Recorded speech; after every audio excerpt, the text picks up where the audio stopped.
So, who are we? The National Indo-American Museum builds bridges across generations and connects cultures through the diverse, colorful stories of all Indian Americans of all stripes. So today we are presenting to you our Taste of India program, a culinary journey program. You will know more about this from our host. Before I introduce them, for people who just joined in, a few house rules. You're on mute. It's okay. Don't panic. We have designed it as such. You will have the recipes later on.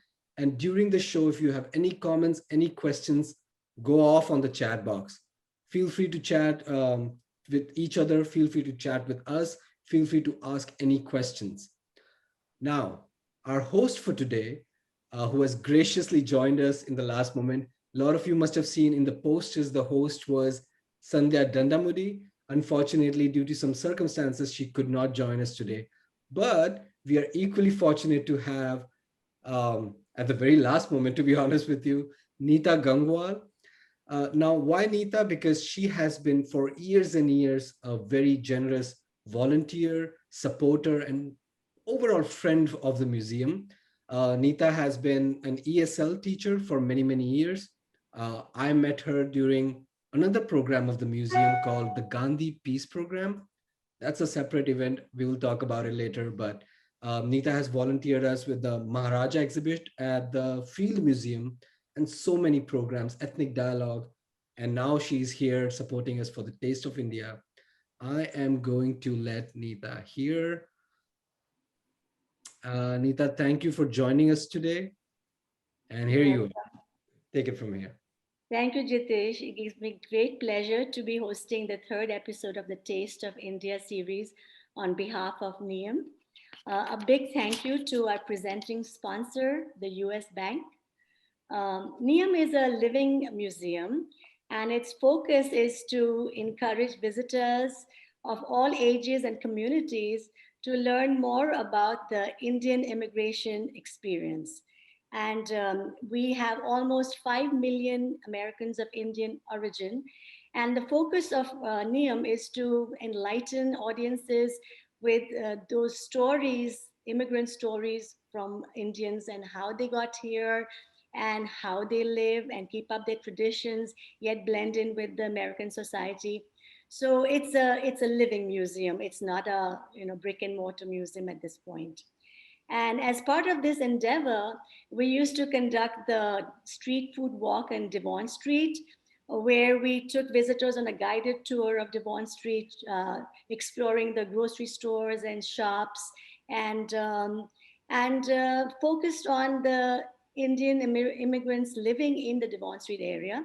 And it would culminate in a lovely dinner or lunch at an Indian restaurant. However, COVID changed all that. And so NIAM had to think of a different way to present its program. So hence Taste of India, where we recognize chefs of Indian origin for who come and share their immigrant story and how they got into the restaurant business. And then the chefs present a few recipes which are close to their hearts. Today, it gives me great pleasure to present to you a chef from our very own Chicago, Chef Zubair Mohajir. What's up? Uh, there you are, Zubair.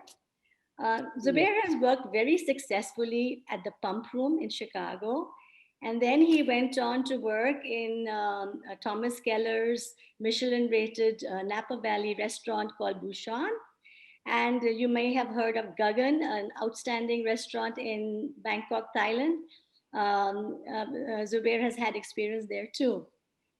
His next, and he is the founder of a popular South Asian pop up restaurant called Wazwan.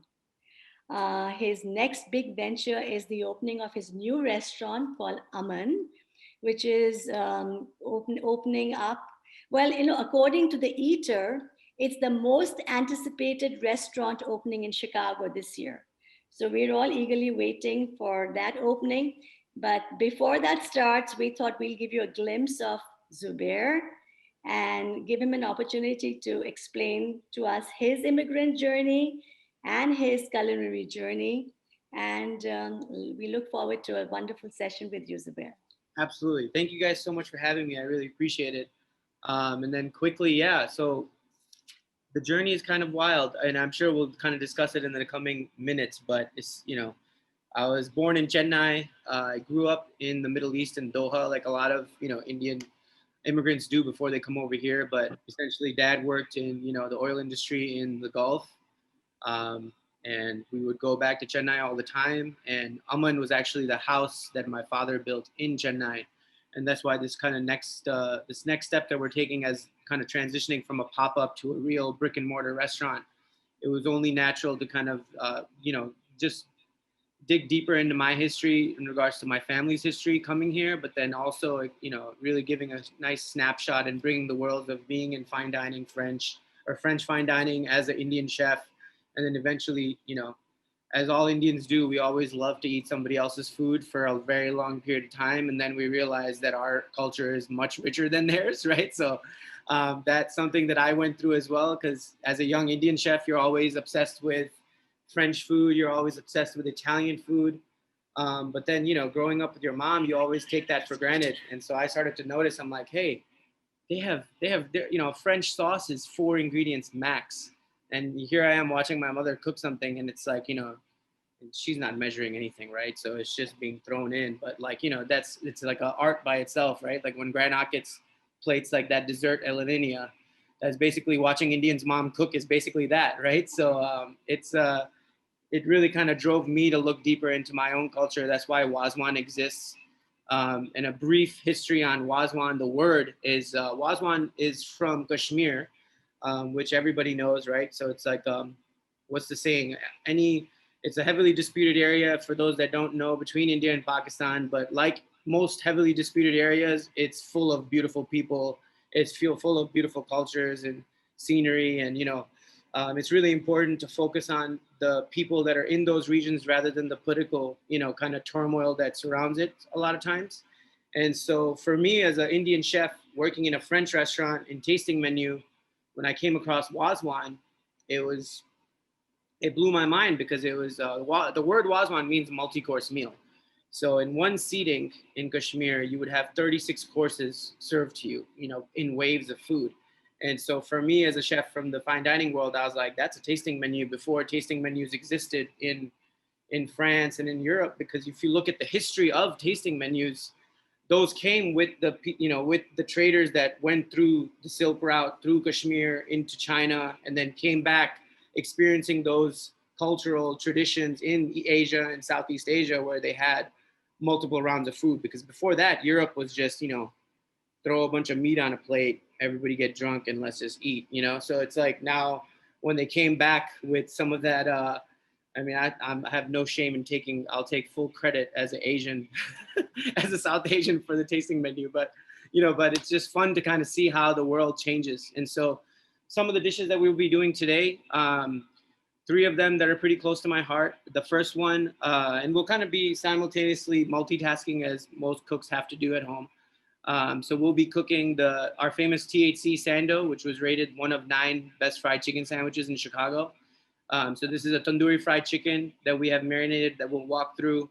And there's some fun stories along with that. And then the second one will be a Nihari Momo, which was another one of those, like, why not put Nihari in a dumpling? That just sounds like a really good idea. Some uncles didn't really agree with me because they just didn't, the whole concept of Nihari being small and in a dumpling is just against their religion. But eventually they ate it and it tastes good, so that's all that matters. But and then the last is a morel mushroom pulao. It's called a kuchi pulao, and kuchi is that's what the actual name of the morel is in our part of the world. And yeah, and just we'll talk about some of the stories with that whole morel scene and why it's there.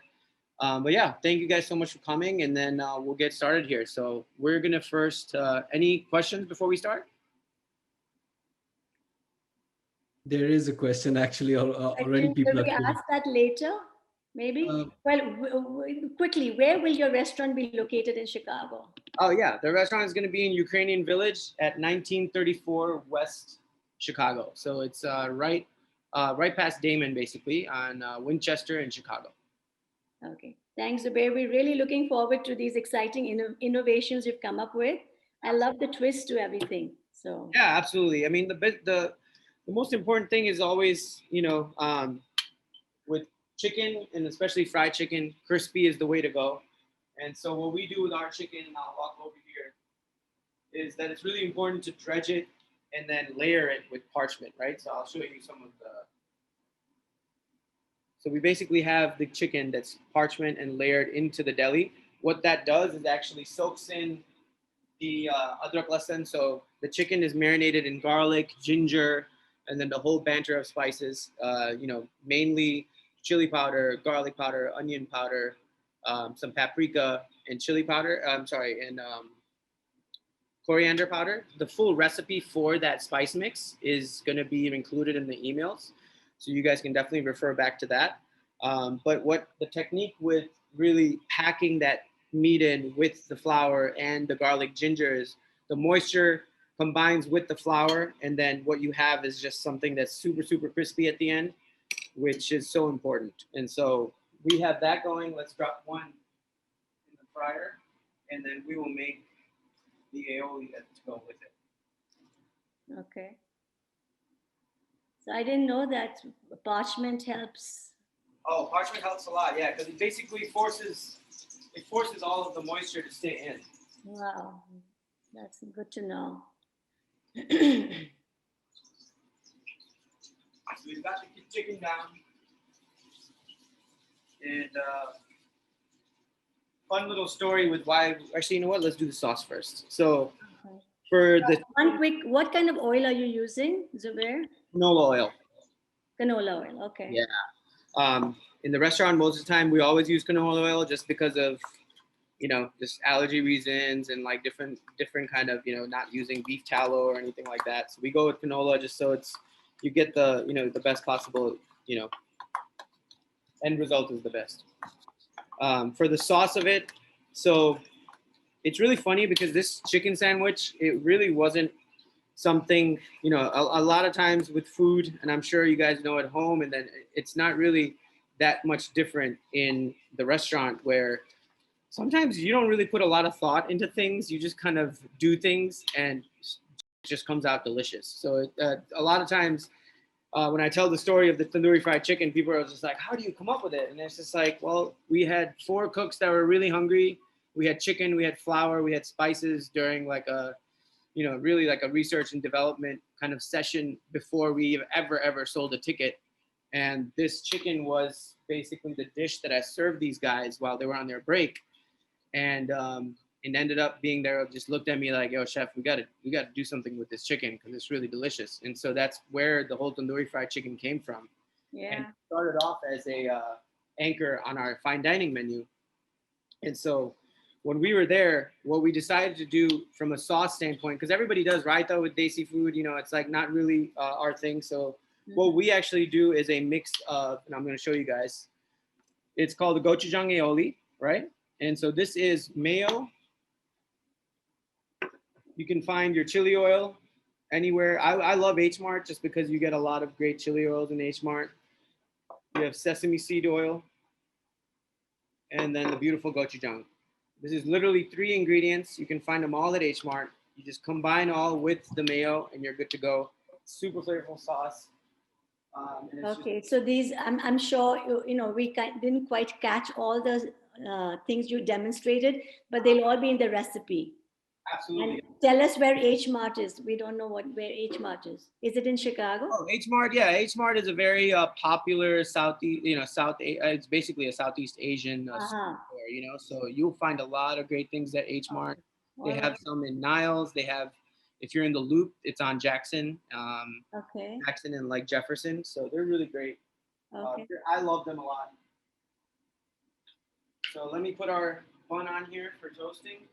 So when we were first a pop-up, we were pretty much an illegal pop-up in Chicago. And the problem with we had to go to this festival called I Heart Halal. And what we came across was that we needed 1,000 buns, but nobody would sell us 1,000 buns to resell because we didn't have this, business license to resell. So the fun story with why we used the Toronto brioche bun is really because I begged them over the phone, and I finally found Mike Toronto's number on Google somehow. And I was like, listen, man, like I'm doing this pop up. I don't have a business license. I'm just I just kind of started a couple weeks ago, and we were asked to do this big festival. And I was like, I need 1,000 buns. And he was just like, well, I can't sell you 1,000 buns without a resale. And I was like, listen, like I'll do anything. And the way it kind of panned out was just really funny. Somehow he just felt bad for us. And so he's like, show up at dock number 7, bring cash and an empty car, and I'm just like, okay, like, am I buying buns or am I buying cocaine? You know what I mean? So it was just, we were just confused about what was happening, but we show up and, it's looked like the perfect drug deal out of every movie, but like the drawer opens and it's just 1,000 brioche buns that we had to load up in a car on during dawn. The sun is barely up, and just pay for it in cash. And so because they came through for us that weekend, we ended up selling almost 500 pounds of chicken and every single one of those buns. And that's how really THC Sando was kind of introduced to Chicago that weekend, which was really, really great. But yeah, we can't, it's against my religion now to use any other bun because they really came through for us that weekend. Okay, so yeah, one of our audience members said H Mart is a Korean grocery store found in many parts of Chicago, New York, and other states. Okay, and most Asian grocery stores will carry these ingredients. Okay, great. Yeah, what an incredible story, and so heartwarming for up and coming chefs and people who want to join this profession. Lovely to hear this story. Yeah, absolutely. It's definitely wild starting something yourself, but it's without these stories, it just makes the whole journey kind of boring, right? It's like nobody ever really realizes what they're stepping into in the restaurant world. But Yeah. we started from a very, very small place. It was literally me plus one cook, and then our first dinner I remember was 4 people. And from that we essentially grew to 4 to 25 to 40, 50 per night, and then we went to 50 per seating. And so it was just like a really great gradual growth. And for me, being a Muslim also is halal food hasn't really been represented in the highest levels in really in the culinary industry, but it's just too many instances where as a community we've been stuck in spicy gyro world. So it's like, for me, it was like we can do more than spicy gyros. I love spicy gyros, don't get me wrong, but there's just I think we have a little bit more to contribute, right? So Nice. So you didn't really have to dip this chicken into any breadcrumbs or anything. no. So what I was talking about earlier was that we dredge it. Yeah. We press it in that market, right? Okay. So this, what you see here, is the flour and everything that basically gets pressed. Okay. So because of the natural moisture from the chicken and the garlic, ginger, and the spices that we put in, that flour forms a very, very crispy crust. So you don't really, this is kind of like a cheat instead of dipping, when people do it, dredging things in eggs and whatnot to get the crispiness. This is going to get you that crispiness when you just let it, if you just let it sit for at least 30 minutes, then it'll form a nice real crust for you guys. That answers a question from one of our audience members. They wanted to know that. Awesome. Yeah. Another question is, what does Aman mean? Like, why are you naming your restaurant Aman? Did you? Yeah. So Aman is actually, it means peace, but it's also my grandmother's name. So my daddy's name, right? So my grandmother on my father's side. And so it was just really, it was a little unplanned, but somebody purchased this house that's no longer in our family and recently demolished it. And so one of my dad's cousins let him know, hey, the house got destroyed, And so my dad was just kind of casually telling me that on the couch, like it's no big deal, like most Indian parents do. They don't want to make a big deal about anything that happens like that. But I knew it was really important to him, and it was a symbol of our family growing up there, and lots of food memories, and just being both with my daddy and my nani and my mother cooking there as well. It was just really, it hit me in that moment of where we were also as a pop-up growing and taking this next step. And so it would be, I don't even know, man. I get really crazy about it, but like, you know, it's, if the least I can do is let that name go on and have my food be representing of that name and that house that my father built to go, you know, the name to stay alive and keep moving forward, then this restaurant will be the part two of that. And our guests are our family, you know, so that really was the thought process behind that. So yeah, so we have our sauce ready to go. I hope that answered you guys' question. And then I like to spread it right nice and even on the bread. And then achara is this beautiful pickle from the Philippines, and it's daikon, carrot, and again, the recipe is in your, recipes will be included for this as well. But this essentially is a pretty awesome substitute for your traditional American slaw, right? We always think we want something acidic and something just light and fresh to cut fried food. So Filipino achara is a perfect condiment for that. It is pickled daikon and pickled carrot in vinegar. For our purposes, we also put, you know, one or two sticks of cinnamon, some cloves, and some green cardamom.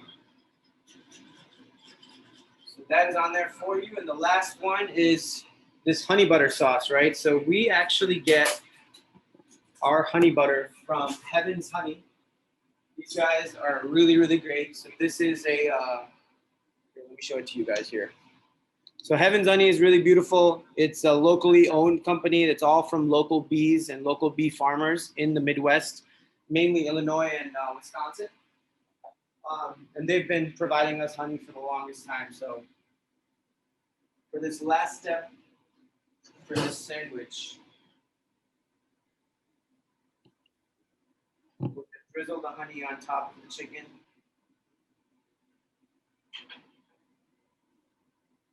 Chop that baby off.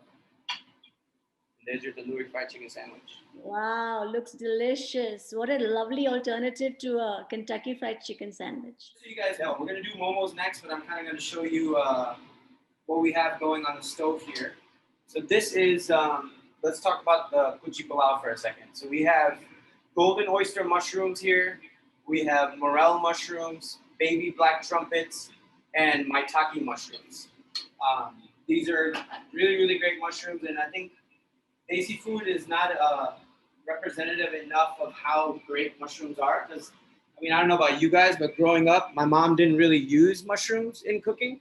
It was the nights when she decided to make Chinese food, you might see like white button mushrooms in like fried rice, you know. But one of the beautiful things about just Kashmir is that given the mountainous region that they're in, they have a very, very fruitful morel season.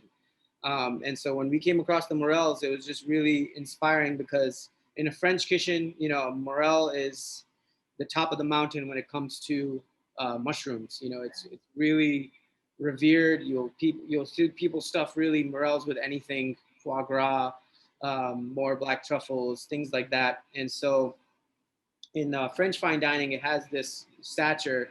And then when you come over to kind of our part of the world, it was really amazing to see that, you know, somebody's going to pay, like even here in Chicago, in morel season, you pay almost $50 for like a half a pound, right? Yeah. And we are just, as chefs and people who just like to consume it as well, people really go after morels and they'll pay top dollar for them. But in Kashmir, you know, the guys living on the side of the valleys, like they pick morels just for free and that's part of their diet. And so it's just like, for me as a chef to kind of see what one ingredient meant in two different parts of the world, where one people will clamor and pay the highest price for it, and then in one it's the guy just kind of feeding his family every day. And kuchi pilau is something that they make in Kashmir all the time during the season because they just, you know, obviously they have they sell some of it, but it grows in such abundance that they make, you know, a pilau with it. And so Amita was so nice to send over some morels out of season that she found for us. So we have the morels in here. What I like to do in the restaurant as well, and there is a recipe in your in the packet that you guys will be receiving for a masala base, right? And so in the restaurant, how many times have you guys gone out and like, you know, that this butter chicken or whatever was made like 8 hours before. It's just been sitting there simmering, and they just reheat it and they serve it to you. We don't like to think about that sometimes at restaurants, but really that's what's happening, right? But something like that for me is just, I can't do that. And so what we did in the restaurant with our masalas is we figured out that, hey, why don't we take things going, have things done in certain steps.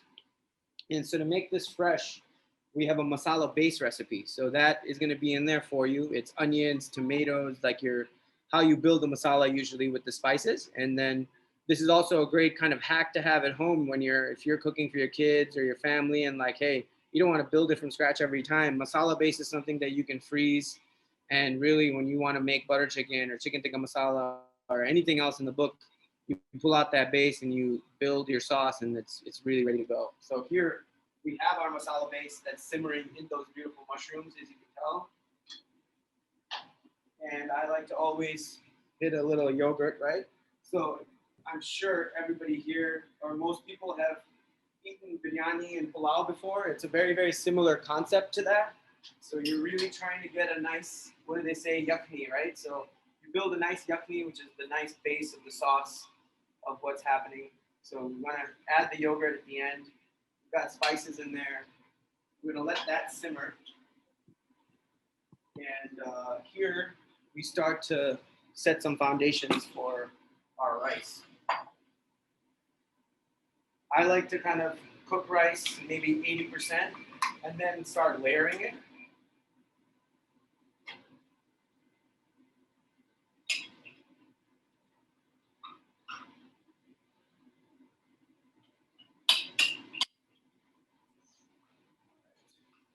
Well, that masala recipe is going to be such a treasure because we all do that in our own way, and it's so nice of you to share that base recipe with us. Yeah, absolutely. It's a lifesaver, not only in the restaurant, because for us in the restaurant, it's all about how do you produce, and obviously keeping in perspective that you have to obviously be fast in a restaurant, right? For our restaurant, it's not. One of the biggest pet peeves for me is always how long is our guest waiting for food, and so this allows us to get there as fast as we need to get there, but at the same time, we're not sacrificing on just being, cooking something 8 hours beforehand and just reheating it. I don't know. That's not, for me at least, that's not being a restaurant if we can't figure out how to get our diners the freshest food possible, right? Absolutely. And since you treat I love the way you said our guests are our family. So it's so thoughtful of you. We Oh, don't want to keep our families waiting either. yeah, Okay. absolutely. This is great to actually see it being layered. And, it's different when you read it, and it's different when you're actually watching someone do it. Right. So it's really nice for us to have this opportunity to watch you doing it. So one of the best things about COVID was that it made my mom come to my house and live with me, and she's awesome because she has an amazing green thumb. So we actually have some cilantro blossoms. It's Wow. beautiful, beautiful. Here, let me show you here. So this is a Thai basil flower from the backyard that Wow. we're using for a garnish. And then our cilantro blossoms are also really, really nice. So that's some cilantro blossom from our backyard as well. Lovely. So yeah, and we have, of course, she has like this 30-year-old curry patta plant that every person in our family gets. That's like the housewarming gift that we do. Yeah, that's your South Indian heritage, right? 100%. Yep. Yeah. The curry patta. So real quick, we're gonna finish the kuchi pulao with a little bit of coconut milk, Mm. and cilantro is in there. And again, this is kind of where I mix my Chennai heritage, because in South India we do a mushroom rice dish, and it's very similar to this, but I like to add curry leaves to this too, because everything at Wazwan is all about, bringing traditions to the light, but at the same time, we always want to put our little twists on everything, right? So this is ready to go, just like how you would normally have like a chicken, yakni. Mm. And here we can start layering. Yakhni is a very Muslim term for gravy. What was that? I'm so sorry. Yakhni is very a Muslim term for gravy, you know, a thick gravy. Right, exactly, yeah. And I can elaborate on that. Basically, it's, anytime Muslims make biryani or pulao, the yakhni essentially is basically how we say base, right? So it's that base of biryani that's really, really important. So this is purely vegetarian? This is all vegetarian. That's nice. A nice alternative to mutton biryani or chicken biryani. And my favorite part about mushrooms is that, mushrooms like trumpets and black maitakes, they are they will fool you, man. They like are super meaty. A lot of times we can even do like a fried chicken sandwich where we dredge oyster mushrooms just because they have so much body to them. They're just really, I mean, I'm obsessed with mushrooms, honestly. Is there any particular cookware you're using? What kind of pot is it that you're layering this in? This is, I mean, for today, this thing, honestly, honest answer is that it's the cutest thing I had for this pulao. Okay. I think it's like a KitchenAid. You can honestly use whatever you want. What I would recommend is obviously having something oven friendly. What I like to do is layer all this masala, and then you turn the lid on, and then it's called giving it. My mom, we're from Madras, so we call it giving it pop, basically, right? So you're finishing in the oven at a low temperature, just to take that rice, let it mix with all the yakhni that you poured in there, and it will finish cooking essentially, right? So you want to keep it. What do they say, parara, when the rice is like completely separate and not. Yeah. And so, That's an art form also to keep the rice separate from each exactly, grain of rice separate. right. And so we're gonna finish off the last part here with all the good stuff. Look delicious. Crazy. So good. All right. So you guys can see that there. So yeah, here it is. That's your Yum. close the lid. We can finish that in the oven.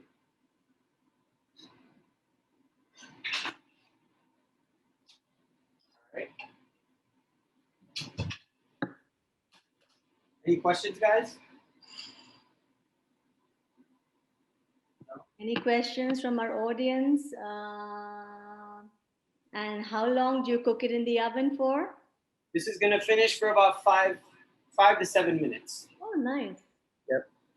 So next one we're gonna do is our momos, right? So this was just one of those, again, dishes that we came up with because we were like, why not? And so obviously Nihari is something that is very time consuming. We have a recipe included. You can use really any type of meat if you want in it. And so make sure that you guys check out that recipe. And of course, like I was saying earlier, if you guys ever have any questions or anything like that, my contact will also be shared. So you guys can always feel free to ask me when you guys are cooking this stuff at home. So real quick, Zubair, what is Nihari? Many of us are not familiar with Nihari. Oh wow, okay, cool. So Nihari is it's a stewed either lamb, beef, or goat dish, right? And in India and Pakistan, it's a staple in every first and foremost. Obviously, like as in a Muslim household, it's like you can't have Eid without Nihari, or there's really you can't have a Saturday without Nihari. It's like there's no excuse that's needed to ever eat Nihari. And so it's stewed beef for about in its own fat for 9 hours, and generally it's consumed with naan, and you have your baked garnishes of garlic, ginger.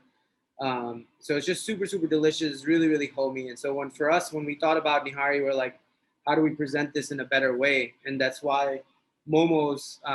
After I burned my mouth at a Triple Crown eating a xiaolang bao, I was like, man, it would be really really cool to have Nihari inside of a dumpling, right? And so, like most things in the beginning, people thought we were crazy to do it, but when you eat one, you're just like, holy, like this should be always in a dumpling, right?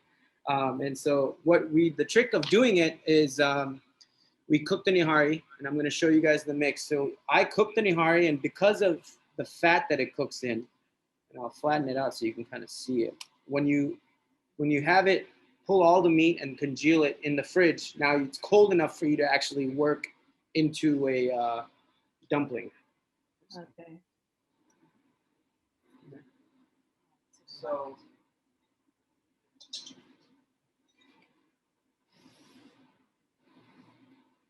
So what I like to do with dumplings is a little bowl of water, and I'm going to turn this camera so you guys can watch me kind of build this for you, okay? All right. So you got water, you got your dumpling wrappers, and again, these you can either make dumpling wrappers yourself, but I would recommend just buying the wrapper at H Mart again because it's just Oh, much I faster. don't know. We get ready-made dumpling wrappers. Oh yeah, in H Mart they have all sorts. So it's they, I mean, obviously they love dumplings there. So you can catch all sorts of different even materials of wrapper itself. Like if you want a wonton wrapper, if you want a xiaolong bao wrapper, and the way they differ is um, some are just fried like a wonton is more crispy. Something like a dumpling is more AP flour based, so it steams better. Or you can boil it like we're going to today.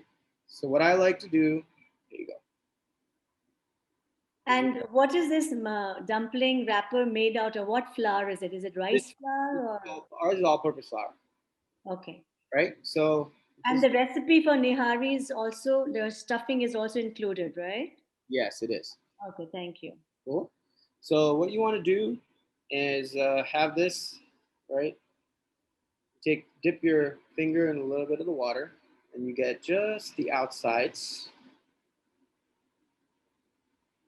Now, I have to be honest, I didn't get this right away because your fingers have to go into like a learning mode to become some sort of close to grandma fingers, but we're still not as good as grandmas. So probably in the time that it takes us to do 10 or 100 dumplings, grandmas are doing like 500 to 1,000, you know.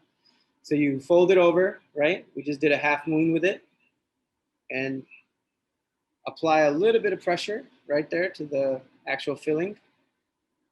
And then you dip your hand again at the corners, and then you bring it out together.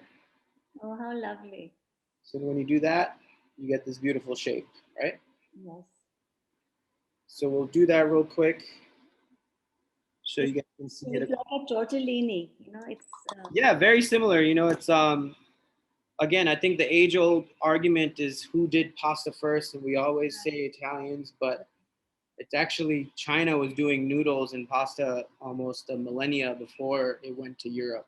So we underestimate in this today's world, at least, where we can just fly anywhere in 4 hours. I mean, a lot of these food advancements happened with people going on foot for months, and it's really cool because you have people, you have either traders and whatnot from Europe that make it all the way into China and into the Asian part of the world, and they bring back a lot of these great foundations, and then it becomes their own. And everything, like anything we do now, it's always fun to see food transform through time. that's true. And pasta and noodles are one of those staples of a real great example of how things travel. That's so true. Can you really quickly tell us all the ingredients in the nihari stuffing? Sure. So I did lamb for this one, and I like to use the lamb shank because it's really great with the marrow, and it really contributes to a very, very deep, beautiful flavor with the nihari. Um, so in the base of the nihari, it's you have your black cardamom, green cardamom. I use fresh. I use. So I'm weird, man. So I actually get these pecan chilies. So these pecan chilies are actually South American chilies that are really, really small, and those are in the recipe as well. But they're basically a very smoky, sweeter flavor. So I like to use those chilies instead of your traditional Kashmiri red chili. And once you combine all those dry spices, like a lot of the masalas, you have your greatest, your usual suspects of garlic ginger paste. You have cilantro that you're going to finish with. And once you brown the meat to start, you add in all of your accoutrements like your garlic ginger and little bit of water basically once that meat is caramelized, and then it just literally close it, put a timer on there to just check it out and go about your day. And you'll smell it when it's done. You know, nihari is one of those things where you can smell it closer and closer to for it to being done. And really, in our house, it's one of my favorites. So definitely, the full list of the spices is in the recipe. It's a really great recipe. I mean, I know I'm not a big fan of Instapots, but you know, if you have an Instapot at home, people have been making nihari with that. Um, I won't judge you for it, but you can use an Instapot if you want to. So these guys are beautiful. They're ready. How beautiful. And it's so wonderful to see it done exactly how they're supposed to be done. There's no guesswork. So, No, not at all. Yeah, and it's, you know, consistency is always the thing with dumplings, and you want to make sure they're all pretty much the same. So we're gonna go over here.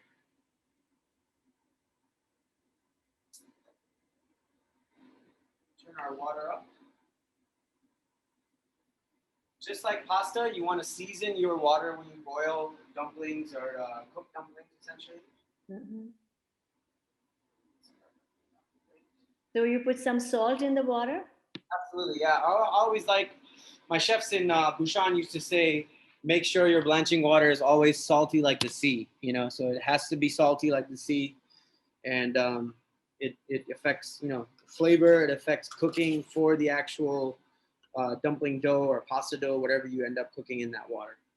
So talking of Bhushan, how did you get to work over there? How did that come about, working for Thomas Keller? Oh man, so I mean, it was really great because I I was a banker in a previous world, and so I went to school for finance. I worked in banks for about 7 years, and I tell everybody I was like I was just pretending to do something, you know, because I was definitely not smart enough to be a doctor, nor I didn't want to really spend 10 years in school. I hate school with a passion.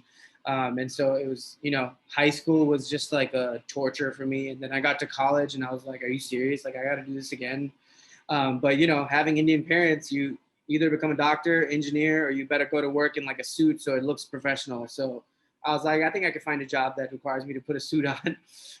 And so that was finance, even though I had no business being around math, you know. So I pretended to be a financial analyst for about 6 years, and in 2008 is when I got laid off, and it was one of the most liberating moments of my life. You know, I was standing on LaSalle Street, which is like our financial district, and I was probably the only happy on the street, you know. And because I just felt so free, I was like, great, I don't have to pretend to like, you know, like what I do, and so that's when it really kind of started for me. And I signed up to be a prep cook at Pump Room, and that's how I stepped into the kitchen. I spent 2 years working at Pump Room, and I was became a sous chef in 2 years.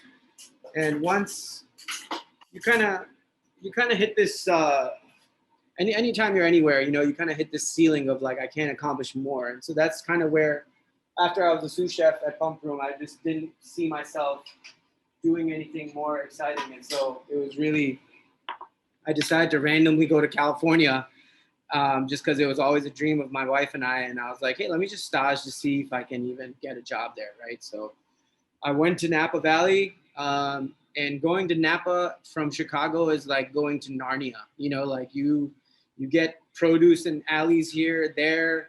The produce is like growing outside. And one of the best moments I remember the first week there is that the chef was like, go get some rosemary. And I'm like, all right, yes, chef. You know, I go to the walk-in. I'm like looking everywhere. And you know, when you first start somewhere, you don't want to be that guy that can't find stuff in the walk-in. You know, so it's like, I'm like, chef, I can't see any rosemary anywhere. And he just looked at me. He's like, chef, go outside. And I'm like, go outside. I was like, okay. So I go outside, and it's, you know, it's Napa. So rosemary apparently grows everywhere under every tree.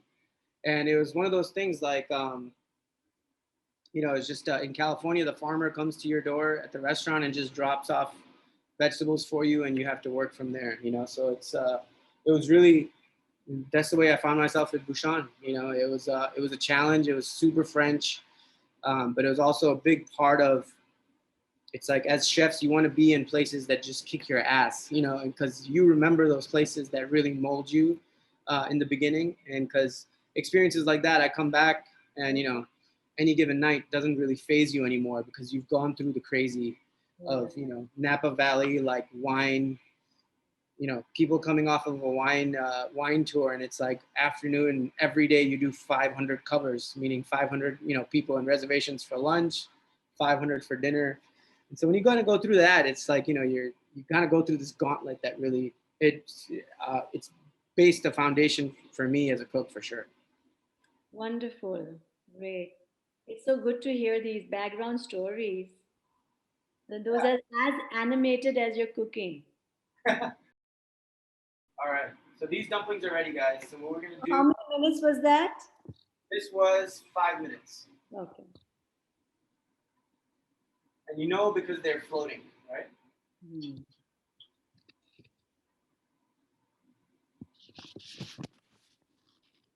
So, Zubair, how did your parents react when you said that you want to take up cooking full time? Like every Indian parent would, you know, they're like, why? Like, why do you want to be like this mazdoor, like slave and cook for people, and, like, kind of, you know, go into this service industry, right? So it took a while for them to get acclimated to that this was not a hobby and that this was something that I wanted to do. I remember my father-in-law too, you know, I always kind of give him for it now, but he would, even 3 years in, he would be introducing me to somebody and like, he'd be like, oh yeah, he works at a bank. And I'm like, what are you talking about, man? I was like, I don't work in a bank. And it's, the moment that they were all proud, one, obviously, you know, pop culture helps because chefs are cool guys all of a sudden, right? But for them, it was, I literally had a night at Pump Room that I brought in my parents, I brought in my in-laws, and pretty much anybody else that needed to get some sort of confirmation that this wasn't a hobby. And I just sent them the whole menu. You know, as a sous chef, I can do that. And so I kind of took that opportunity to just kind of subtly tell them that this is not something that I take lightly. This is a career. This is a path that I want to be on.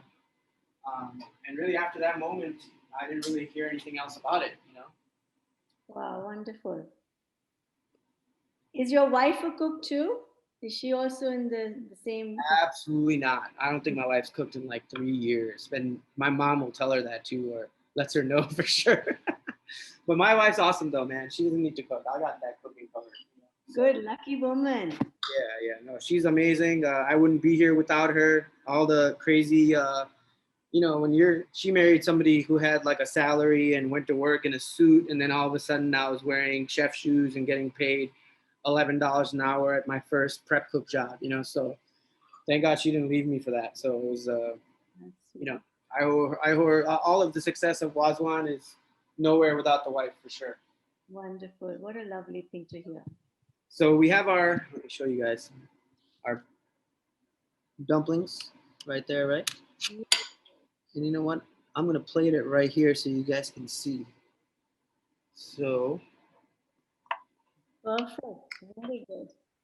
this looks good, right? You guys can see that. Yeah, it looks lovely. So what I like to do always is that, again, this is kind of the worlds bringing together. So we have Nihari dumplings, but we want to pay homage to the dumpling and where it comes from, and that's, sorry, Sidra, I just got chili oil on your counter. So we want to drizzle it with chili oil all around.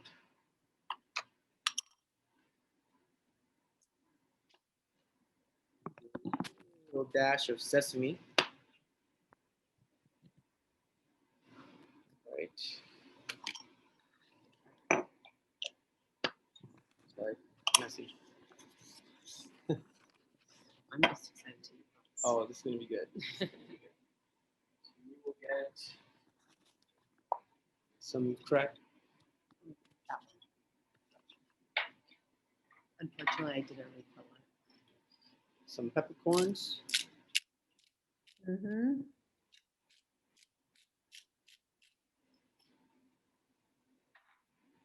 And now we're gonna finish with some of our beautiful flowers from the garden. So we got your cilantro blossom. These are your coriander blossoms. Yep, coriander blossoms. Oh, nice. I've never eaten coriander blossoms. Do they No. have a flavor like So the flower of all of these herbs tastes like the herb. So nice. they're really, really amazing. Like if you had Like if you ate these Thai basil flowers that always come out purple and beautiful, like come on, look at this thing, man. It's just gorgeous, you know. Pretty. And they're just little pockets of basil flavor. Mm. So I like to kind of put one on each. So every time, the thing that we say in restaurants is that every bite's got to be the same for the guest. You know, you can't blow their mind in one moment and then the next moment they're like, what happened? Like, where did that flavor go? So always spread the love. Make sure it's nice and even. By the way, for our audience members, at the end of this session, I'll be picking out a lucky winner from a bunch of your little name cards, and one lucky winner is going to receive a 8-course tasting menu for 2 people when Aman opens. Compliments of Chef Zubair. Yeah, so you guys will be able to actually sit. Here, let's do that. That's the finished dish right there, guys. Beautiful, really nice. What a nice So yeah, for that experience, you're gonna get to sit on the chef's counter, which is basically right in front of our open kitchen. And so yeah, I really look forward to hosting you guys. That would be a great experience for myself, and just I always love watching people eat, especially after the pandemic where we were locked in a closet pretty much for a year. So I always tell people, I was like, the thing that I missed the most during the pandemic was watching people eat our food. And so finally now things are coming back to where we can do that again. And so that really makes me very happy. That was very gracious of you to donate that. Oh, for sure. And Yeah. So with that, guys, that concludes the food demo portion of it. Let me know if you guys have any questions or anything like that, and we can kind of attack those. Zubair, this has been so delightful. You know, your stories and the aesthetics presented through your food have been just really heartwarming. And we really, really thank you for joining us. I appreciate it. Thank you guys for having me. It was fun. Yes, we look forward to your restaurant.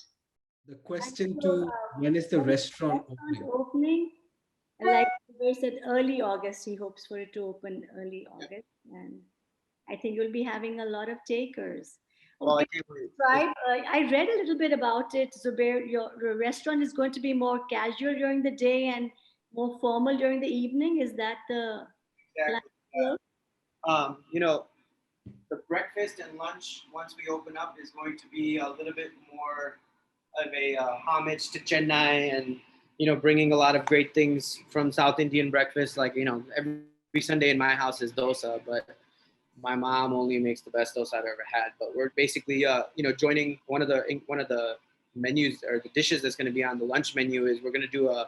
If you guys have ever had like a super classic French omelet that's like really really thin, we're gonna have a French version of that, but then we're gonna have a Chennai version where we have aloo pariyal inside and malga puri and coconut chutney inside the French omelet. And so we're trying to do a lot of fun, breakfast and lunch items from South India and Chennai, but really still kind of sticking to we like to transform things. We don't, if you want some straight up, just super traditional, there's a lot of great places in the city for that.